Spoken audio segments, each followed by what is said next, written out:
On top, from below, from behind? If you're a woman or you're partnered with a woman who's looking to have better orgasms, the position might make all the difference. I'm Dr. Rina Malik, urologist and pelvic surgeon, and today we're going to talk about the scientific findings about how different types of positions increase the ability for the female partner to orgasm. If you're in a committed long-term relationship and you tend to have sex the same way every single time, well, then you already know that it can get a little bit boring. Novelty in and of itself can increase orgasmic pleasure, and that's absolutely true. There's also certain very specialized positions like the coital alignment technique that I've talked about before that can also enhance orgasmic pleasure.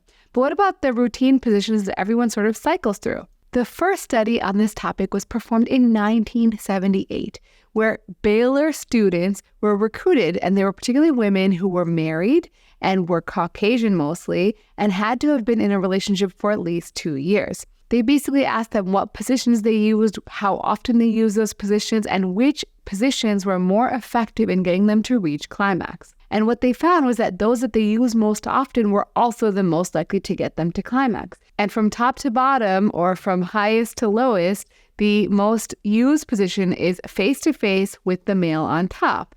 The second most common was face-to-face with the female on the bottom, followed by face-to-face on the side. This was then followed by prone rear entry, meaning you're lying face forward, then sitting face-to-face, then kneeling rear entry, and lastly, sitting rear entry. Now, this was in 1978, obviously a very small group of people who were highly educated and also happened to be married and were all Caucasian. And in 1978, preferences may be different than they are now. So I'm going to share with you the most recent study that I could find about position preference.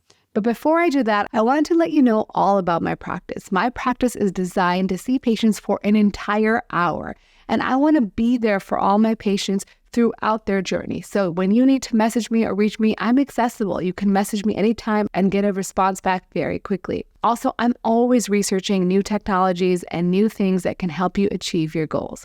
If you'd like to see me in Newport Beach, check out www.rinamalikmd.com/appointments, where you can get an appointment to see me at your convenience, either in person or virtually. And I'm licensed in 7 states where I can see you virtually as a doctor. If you are not in those 7 states, I can also see you for an educational visit. What that means is we do a video visit where we talk about and I educate you on the issue that you're having, but I cannot diagnose or treat you based on that condition.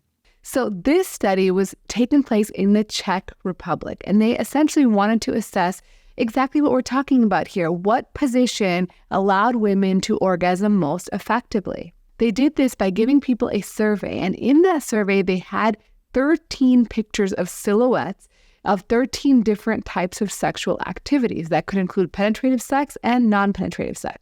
They were asked how pleasurable these positions were from a scale of 1 to 4, and they were also asked how often penile-vaginal intercourse actually led to orgasm. So this wasn't just testing women, it also tested men. They had about 11,000 men and 9,000 women, so a large number of people participated in this survey. The average age for men was about 36 years, and the average age for women was about 31 years. About 3/4 of them were in a relationship for a median of anywhere from 5 to 8 years. Most of them were college educated and had a graduate degree. So when asking these people how often they had sex, it was about 4 times a month.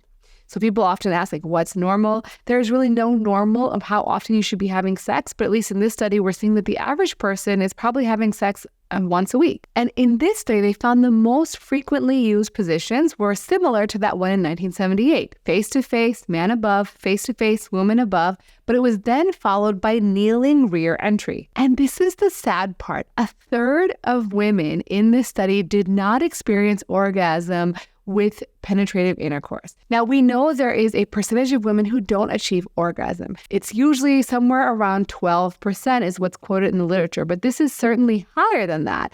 And I wonder if this is because they're not getting clitoral stimulation or adequate stimulation at the time of intercourse. But of course, they didn't really delve that deeply into it. And of the women who achieved orgasm, 1/4 of them tended to achieve it 3 out of the 4 times. So 75%, they were able to achieve an orgasm with penetration. Now, what made women orgasm more likely? So they took all this data they got from the survey. Women who orgasmed more frequently were a little bit older, so probably because they knew what they liked and they were able to communicate that with their partner.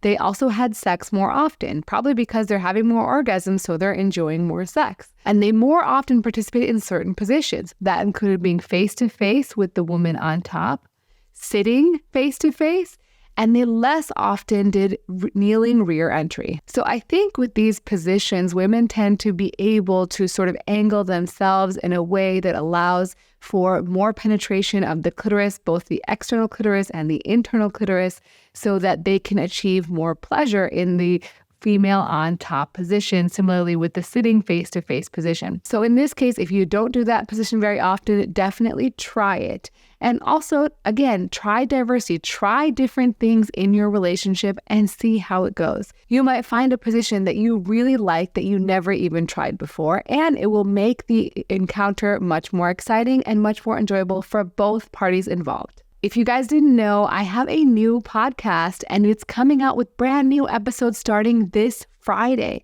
So make sure you subscribe to the podcast on whatever platform that you listen to podcasts on, and make sure you download those episodes as soon as they come out so you don't miss them. I'm sure you guys are going to love it. Obviously talk about sex, but we also talk about a whole bunch of other things that are important for your health, great for your knowledge day to day, and I'm certain that you will really enjoy it. As always, remember to take care of yourself because you're worth it.